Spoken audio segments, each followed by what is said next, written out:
Kayaking ટ્રેકનું આયોજન કરે છે. એન્ડ ધીસ સન્ડે અમે આવી પહોંચ્યા છીએ સામત્રાથી થોડે દૂર ચાળવા રખાલ. આ સ્થળ રાજાશાહી વખતનું ખૂબ જ રમણીય સ્થાન છે. ખાસ કરીને અહીં વિવિધ પ્રકારના પક્ષીઓ જોવા મળે છે. રખાલ, ચાળવા રખાલ. રખાલ શબ્દ કચ્છી ભાષામાં જેનો અર્થ થાય છે સુરક્ષિત. આ અભયારણ્ય એકદમ સુરક્ષિત છે. રખાલનું સ્થાન પક્ષી નિરીક્ષકો એટલે કે બર્ડ વોચર માટે it is like a heaven. Y?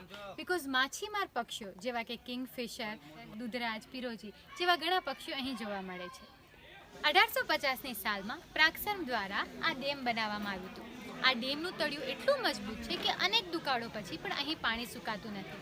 એના પરિણામે આટલા વર્ષો બાદ પણ અહીં ખૂબ મગરો રહે છે અને આશરે 200 થી 300 મગર અહીં જોવા મળે છે.